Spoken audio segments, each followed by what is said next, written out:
Biblical scholars such as Bart Ehrman claim that Luke's account of the census is a mess. There's no historical support for it.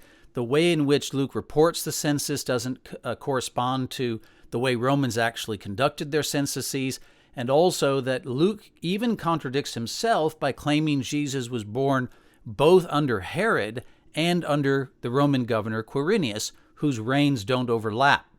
So I produced a video responding to these criticisms and did so for a non-believing audience, but I think you as a Christian would be very benefited by hearing how I approach the questions from for the non-believing, and then hopefully you can maybe pause the video as you hear Ehrman's comments and just think for yourself as you look at Luke's account, how would you respond to these things? What do you know? Anything you could say if you read Luke's account and then hear the way Ehrman describes it, because some of the things that I point out are just the way in which Luke narrates the story does not actually correspond to the way Ehrman interprets it. So I think this would be helpful to you. I hope it is, and best wishes as you try and think through these things with me. The biblical scholar Bart Ehrman is truly impressive in the amount of scholarship he's produced as well as its quality, and I personally have been greatly benefited by his work in the field of textual criticism of the New Testament. So one of the things I like about him is how he invites criticism of his work, that is a critique. He doesn't just want you to take things on faith or just purely by his authority, but he really wants you to get out your Bibles and look at the text and see what you think against what he's saying. Now, I'd like to critique some comments, therefore, that he makes about the census report at the beginning of the birth narrative, the Christmas story in Luke chapter 2, where Ehrman claims there's historical contradictions as well as just an intimation that really this is just a legendary account. It's not really a historical account. And this isn't just Ehrman's view. This is not his pet view. This is really a common, widespread view. So I'm not just critiquing, Ehrman per se, but just the view and just using some of the comments he's made because he's very clear and very concise to do that.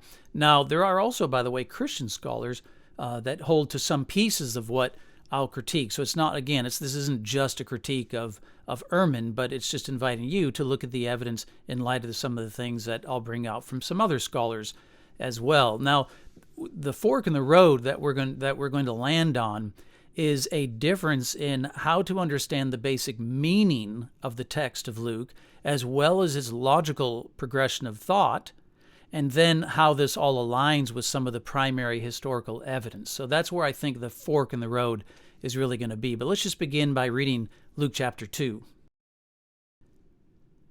In those days, a decree went out from Caesar Augustus that all the world should be registered. This was the first registration when Quirinius was governor of Syria, and all went to be registered, each to his own town. And Joseph also went up from Galilee, from the town of Nazareth, to Judea, to the city of David, which is called Bethlehem, because he was of the house and lineage of David. And Ehrman then makes this comment. It clearly has one overarching purpose, that is this story. It is to show that Jesus was born in Bethlehem, even though, as everyone knew, he actually came from Nazareth. So I'd like to begin by commenting on something that really doesn't relate directly to contradictions, but is really about establishing sort of the motive behind why there's this legend that arose among Christians and then gets incorporated in Luke's gospel, according to Ehrman in the standard critical view. The assumption is that Bethlehem is Luke's main focus. Luke needs to get Jesus of Nazareth to Bethlehem because Jesus of Nazareth can't be the Messiah because he's from Nazareth. So he has to get him to Bethlehem somehow, and the census is the way that the Christians got Jesus' birth into Bethlehem, at least according to Luke's version. But I don't actually think that Luke, if you read the account carefully, is actually focused on the city of Bethlehem, as if that city in particular, that location, validates Jesus' messianic status. Because Micah makes a prediction about the Messiah being born in Bethlehem, which Matthew, of course, quotes. But Luke does not comment on this at all. He doesn't refer to Micah. He never mentions Micah, nor does he specifically state Scripture or more broadly as a sort of basis for why Bethlehem is so important. There's just nothing like that. But for the scholars who take the view like Ehrman does, that this whole story is all about trying to get Jesus to Bethlehem, for them it's crucial that they put that Luke be seen as sort of desperate, I guess that's the word, to get Jesus to Bethlehem, or at least the early Christians.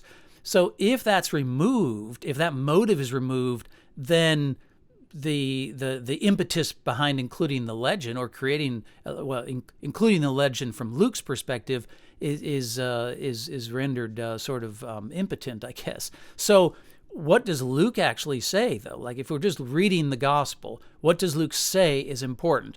And what he says is important is that this connects Joseph's family to Bethlehem, which is the city of David. This is where David, of course, was born and lived. So this creates then an official record of Joseph's family being connected to the city that David was from. Okay, Luke's travel companion, Paul, he specifically writes at the beginning of Romans that Jesus was born of the seed of David according to the flesh. That is, Paul is trying to emphasize not that it was crucial that Jesus be born in Bethlehem, the actual physical location, but that he be shown and understood and it be confirmed that he was a descendant of David. That makes him a legitimate messianic claimant. So again, in Paul's writings, it's not so much Bethlehem, it's the fact that he's the son of David as a physical descendant. And that seems to be what Luke is primarily interested in, because that's actually what he states. And even earlier in Luke, we have the specific references to Jesus' family being from the house of David. Okay, it's mentioned a couple of times already in Luke chapter 1 that the Joseph's a descendant of David. So it's not as though when you get to Luke chapter 2, Luke is now desperate to show that Jesus is a descendant of David. He's already mentioned it a couple of times, but the census is going to add some confirmation. Now, in Matthew's gospel, Matthew does cite Micah, and it's a major point of emphasis. And in John's gospel, there's the crowds specifically state that the Messiah, the Scripture says he has to come from Bethlehem. So, but that's not like that in Mark or in Luke. I don't think it's like that in Luke. Certainly, it's not according to what Luke actually says. In other words, I think that Ehrman and this view is sort of importing the other Gospels into their reading of Luke 2. Okay, later in Luke, and it's also recorded in Mark, you have this account of the blind beggar alongside the road outside of Jericho, and he's told that Jesus of Nazareth is passing by. And it's not as though this is a barrier that Jesus is from Nazareth. He still cries out to him, "Have mercy on me, son of David." It's not as though because he's from Nazareth, it was impossible that he could be a descendant of David, which is sort of logical, right? Because obviously there were a lot of people who were descendants of David that didn't all live and all have property in their primary residence in Bethlehem. Okay, so it was not just like an automatic thing. So again, it seems to me that Luke, though of course he could be assuming, it may be that in the background Luke is aware and is assuming Bethlehem's importance in a sort of prophetic way. Yes, it's certainly plausible. It seems unlikely he would have no knowledge of it. But in his actual account, what he calls attention to has nothing to do with that. It all has to do with the physical descendancy of Jesus and Joseph rather, the father, from David. Okay, so I don't think you can build this an impetus, a motive out of what is not even written in the text. It's just an assumption that they're bringing from the other Gospels. Now, that leaves open, by the way, the question: why is Luke then so keen to tell this particular story and include the census report and so on? And it seems to me the more likely motive for Luke is the one that aligns with his own exact, precise statements for why he wrote the gospel. He tells the excellent Theophilus that he wrote the gospel so that he might know the certainty, the assurance, the asphalia of the things that he was instructed in. So if you have now a Roman census report, the Romans kept meticulous records, so they have the historical records of the registrations. So this is practical evidence to confirm that the family of Joseph is connected to the city of Bethlehem, where there was obviously a large population of people with Davidic descent. So it seems to me it's more probable that we should read Luke's motive in his exact statements, both the one from the opening of the gospel, the preface of the gospel, as well as the one clear thing he says is important about Joseph's connection to Bethlehem, which does not have anything to do with Micah, but it has to do with the fact that he's of the house and lineage of David. So let's go on to the second comment. We have no record of any such thing, meaning the registration, first or second, even though we have good documentation about the major events during Augustus's reign. And this would have been a major event indeed. Luke indicates all the world had to register. So Ehrman says that there's no record of this census, but it's important to understand why he says there is no record. His main reason appears to be that, number one, it says, Luke says, all the world, passa ecumeni, all the world was registered. In other words, it's the sheer scope of what Luke is claiming. And then secondly, the fact that it says everybody had to register in the hometown of their ancestors, which Ehrman goes on to sort of mock, like how ridiculous this would be if people were traveling all around the empire to their ancestral home, the people they were born from 1,000 years before. It's kind of unimaginable that would be the case. So, in other words, it's the way in which Ehrman's understanding the text that's making him conclude, I think, that this all just seems sort of ridiculous. So, what I'd like to do is survey some primary source evidence to understand a little bit about what Luke means, as well as how it might align with some of the historical evidence we have. Okay, so the first thing is the Theodoric the Great's letter. Okay, we have an actual letter, a primary source letter from Theodoric regarding, it's very exciting, regarding land disputes.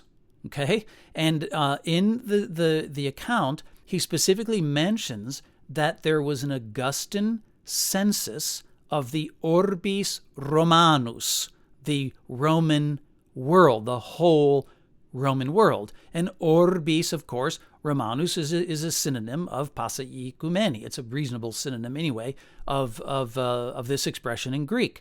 Okay? Now, where does Theodoric get his information? Well, he tells us.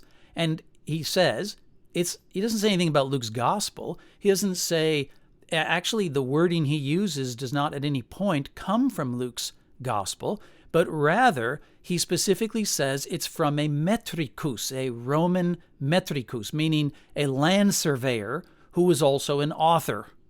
Okay? So his source is not Luke, but an earlier Roman author who talked about a land surveying author. It's very boring. It's all about taxes and how they organized the properties across the empire and kept records of it and so on. So it's not having anything to do with the Christianity or the biblical text or anything. And that's the source mentioned in Theodoric's letter. Okay, so that's the first thing. Secondly, we have the Res Gestae Divi Augusti, the accomplishments of the divine Augustus, and in the Res Gestae, Augustus boasts of 3 imperial censuses, empire-wide censuses, registrations that involve the populus Romanus, okay, the Roman people. Now, just because Augustus specifically cites or mentions that this is a census of the Roman people doesn't mean that it had nothing to do with non-citizens. And the reason we can't just immediately conclude that is because if we read the Res Gestae as a whole, I had to read it. I was trained more in classics than Bible in my university days, and I had to read the entire Res Gestae, and just in a Roman history Latin course. So in that course, we're reading about how Augustus's boasting in the Res Gestae has very little to do with life for the non-citizens throughout the provinces, right? He's boasting to the Roman people about what he's done for the Roman people, and the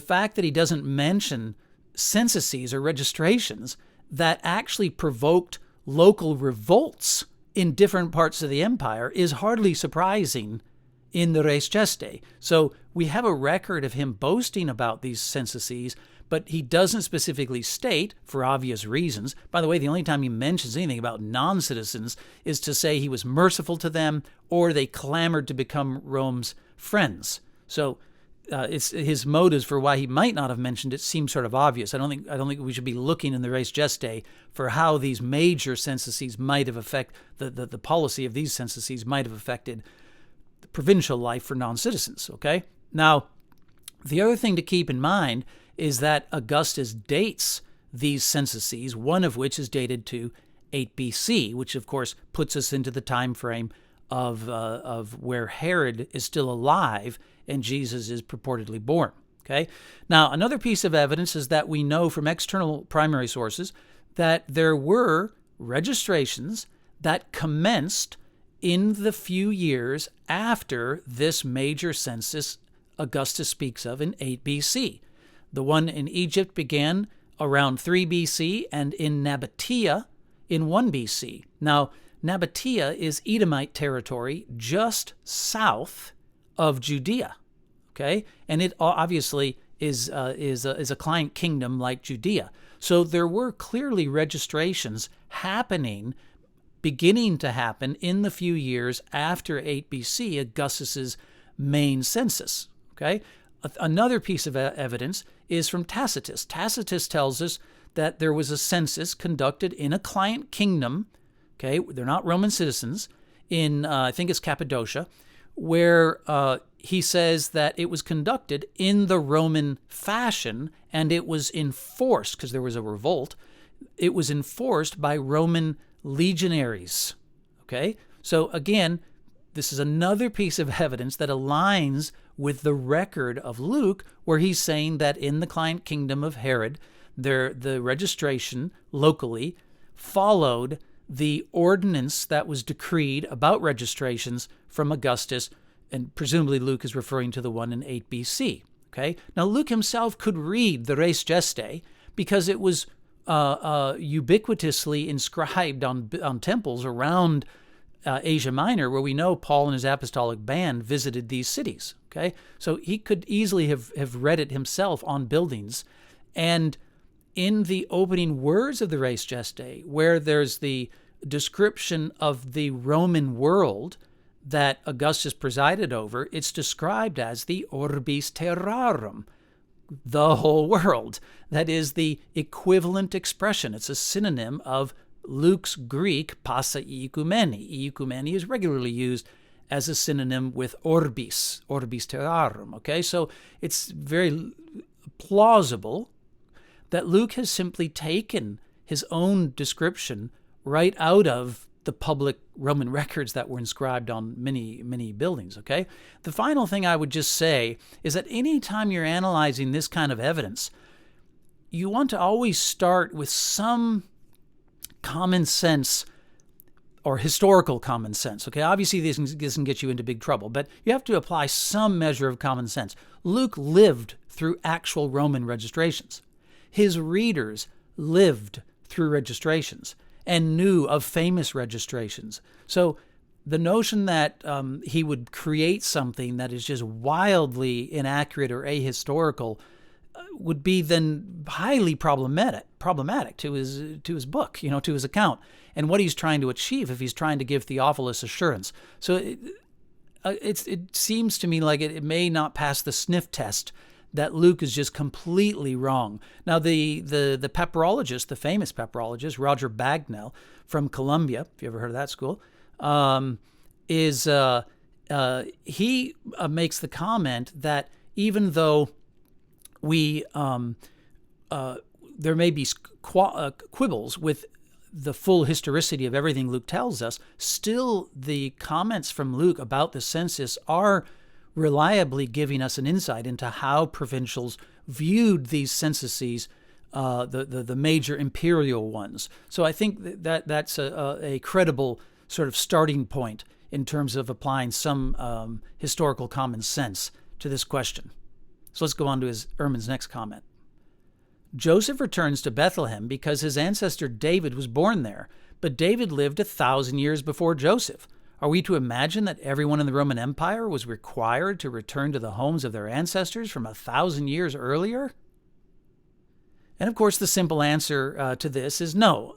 It does seem like it's unlikely that across the whole Roman Empire, everybody's returning to an ancestor from 1,000 years prior.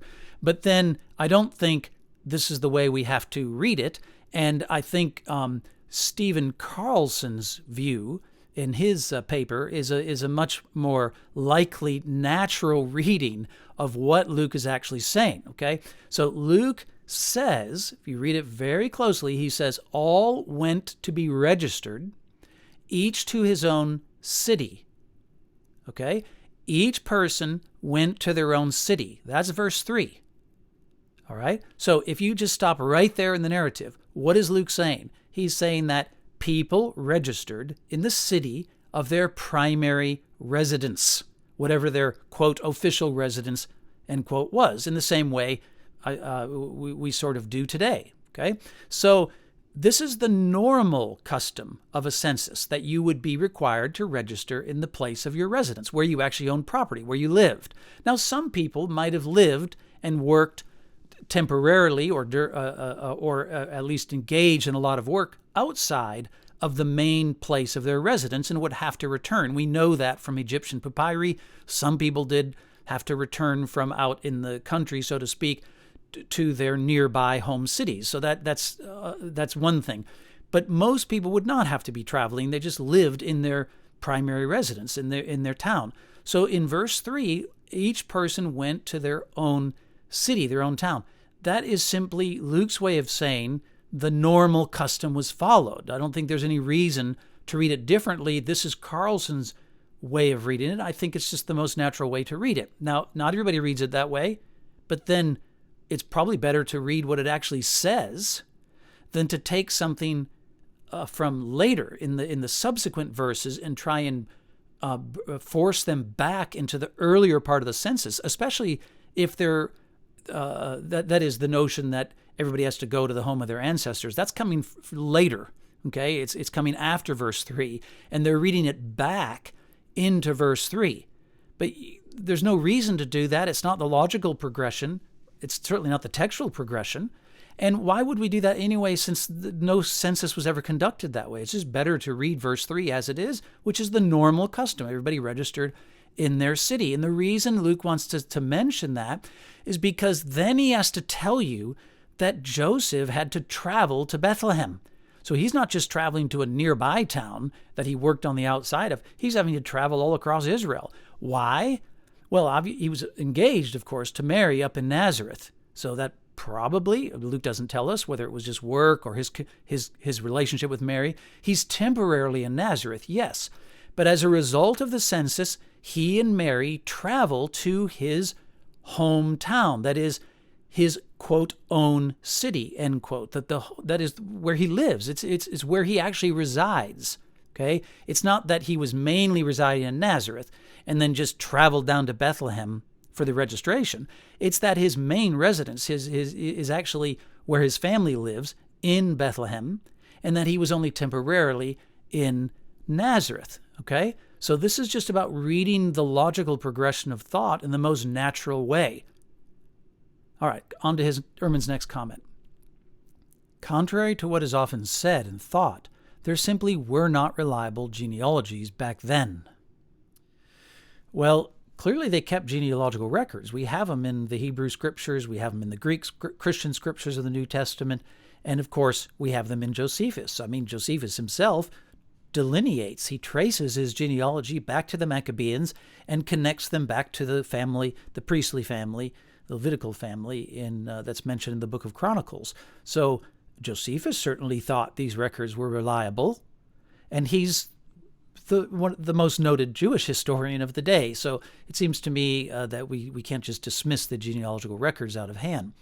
Also note that Justin Martyr will, in the 2nd century, under the Emperor Antoninus, most likely, where he defends Christianity publicly, he urges the emperor to consult the tax registration records, the Roman records, the official Roman records, to confirm that Jesus' family were from Bethlehem.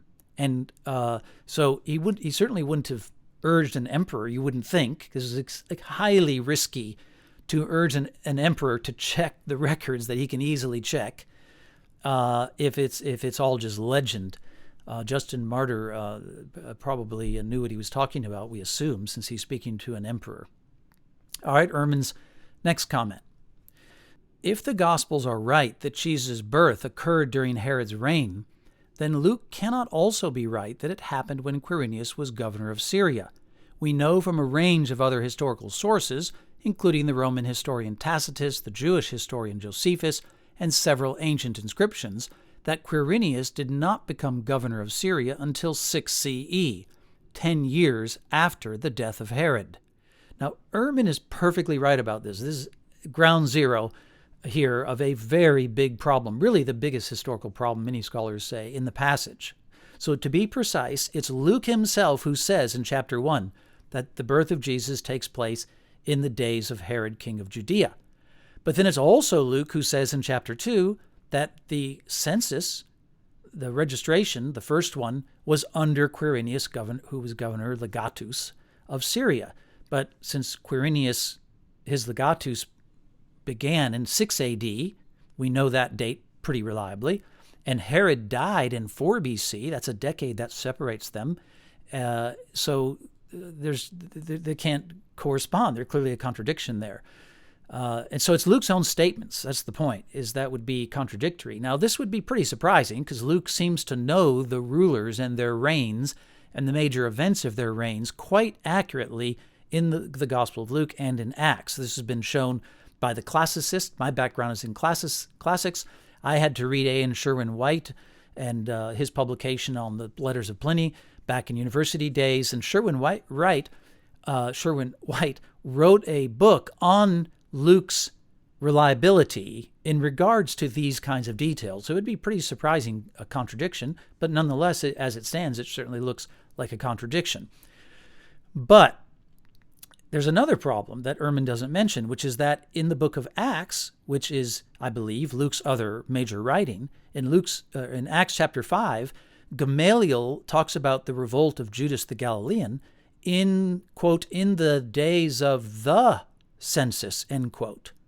So in Acts, Luke is speaking about the Quirinian census as if there's a famous census under Quirinius. But then how could he then, in the gospel, speak as if there's multiple registrations? So that's another oddity, one which Ehrman doesn't mention. If we turn to the biblical scholar Stephen Carlson, hopefully he'll publish his argument someday, but he's posted it anyway, and you can find the link to his arguments in the description. But he has published a different translation, or proposed a different translation of Luke chapter 2, verse 2, where he says this became a very important registration when Quirinius was governing Syria. So let me speak just for a second as if you know Greek, and if not, you can just kind of half follow along. The Greek word first, okay, proti in Greek, first of all, is a superlative, but there's no definite article in front of it, nor is there a genitive accompanying it. So you should know from Greek 101 and Greek 102 that this is not normally then going to be translated as the first registration. That's not the way you would treat it normally in Greek. The more natural way to read it is that this was a very important or a most prominent registration. That's the more likely or the more natural way to translate it. And of course, the word proti can mean first in a sequence, but it can also simply mean very important or very great or very prominent. Secondly, the verb, or third, whatever, the word was, this was the first registration. No, that's not what the Greek word is. It's not in, strictly speaking. It's egeneto, became or came to be. Okay, so now listen to Carlson's translation. Now it came to pass that in those days a decision issued from Caesar Augustus for the whole civilized world to be registered. This became a very important registration when Quirinius was governing Syria, and everybody would go to be registered, each to their own community. Okay, so the opening statement, yes, there was this ordinance decreed by Augustus, an ordinance is basically a census policy, okay, and Carlson emphasizes that the aspect of the verbs are iterative, if you know Greek. So it was a policy of registrations, and that decree became the very famous or the very prominent registration under Quirinius' administration when he was legatus. Okay, so Luke is aware that there was the decree, and then there was some gap, and then that became the very prominent registration under Quirinius. In other words, he's differentiating the registration that he's about to describe in verse 3 following, that involved Joseph's family under Herod. So Joseph and his family will have to register themselves under Herod.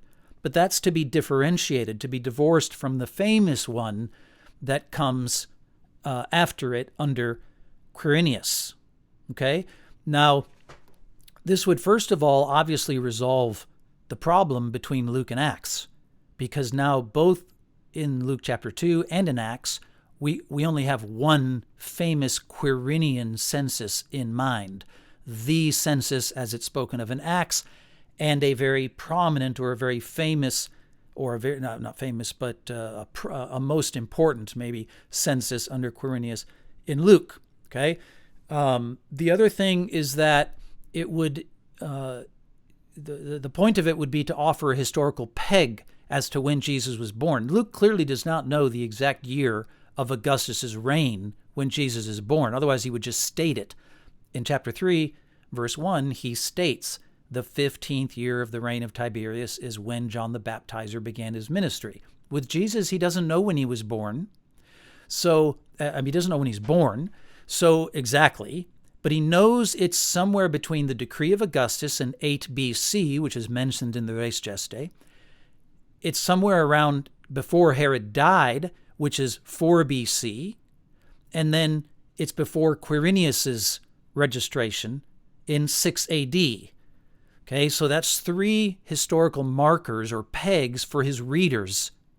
And that's why when you get to chapter 3, when he talks about the beginning of Jesus' ministry, he can only give a rounded figure for how old Jesus is. He's about 30, he says, which would make sense given this reading. Okay, so this is, to me, it's the most natural way to read the Greek. Carlson's a very, very sharp biblical scholar, particularly with regard to, I think linguistically, he's especially sharp.